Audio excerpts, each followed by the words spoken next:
Shalom Bapak dan Ibu, saudara-saudaraku yang dikasihi oleh Tuhan.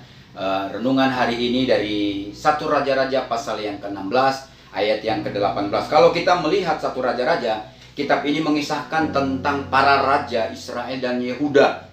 Pasal 16 dan pasal 17 kita masih menemukan tentang kisah Raja Ela, Raja Zimri dan Omni. Setelah Omni mati, Ahab menggantikan dia menjadi Raja Israel.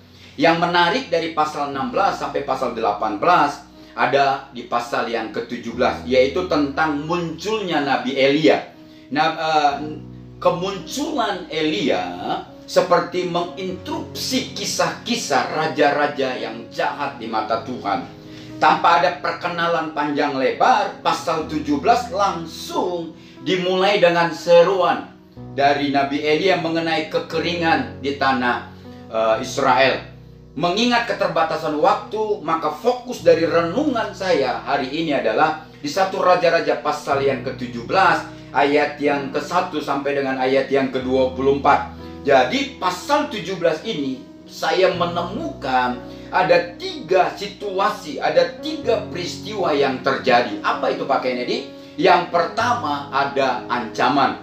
Kalau saudara baca pasal 17 ayat 1 dan 6, yaitu dikatakan, lalu berkatalah Elia orang Tisbe dari Tisbe Gilead kepada Ahab, demi Tuhan yang hidup, Allah Israel yang kulayani, sesungguhnya tidak akan ada embun dan hujan pada tahun-tahun ini, kecuali kalau kukatakan. Saat mendengar perkataan atau pernyataan Nabi Elia tersebut, Raja Ahab marah dan ingin membunuh Nabi Elia.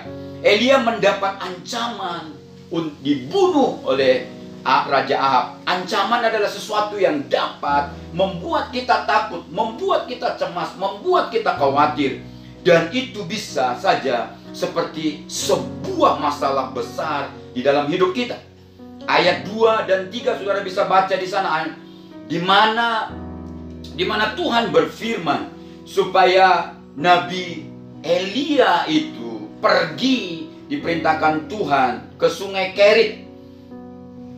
Saya mengajak saudara, saat ada ancaman, ada masalah datang dalam hidup saudara, datanglah kepada Tuhan.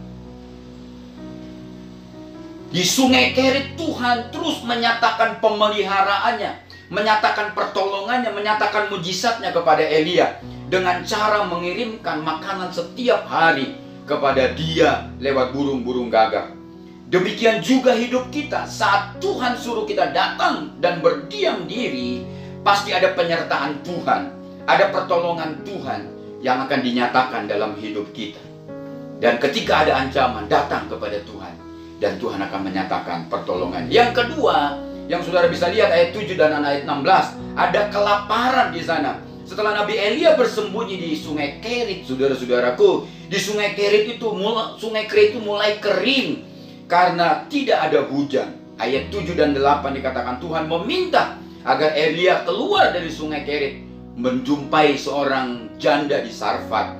Kalau saudara melihat di sana, janda Sarfat ini juga memiliki seorang anak, tapi saudara bisa melihat dia adalah miskin, mengalami kekurangan, mengalami kelaparan dengan seorang anak. Karena kekeringan sudah terjadi di negeri Israel, saudara-saudara. Secara logika, saya katakan, secara logika atau teori dunia, saat terjadi kelaparan, kekurangan, cara terbaik adalah menghemat sehemat mungkin, sehingga mereka dapat mencukupkan kebutuhan mereka. Tetapi firman Tuhan membalikkan logika dan teori dunia. Yang harus dilakukan di masa-masa sukar adalah kita harus berbagi dengan orang lain. Kita harus memberi kepada orang lain, dan Tuhan akan memelihara hidup kita dalam konteks Nabi Elia. Yang ketiga adalah ada kehilangan di pasal 17 dan 24. Janda di Sarfat ini kehilangan anaknya karena mati, saudara-saudaraku, karena sakit yang keras.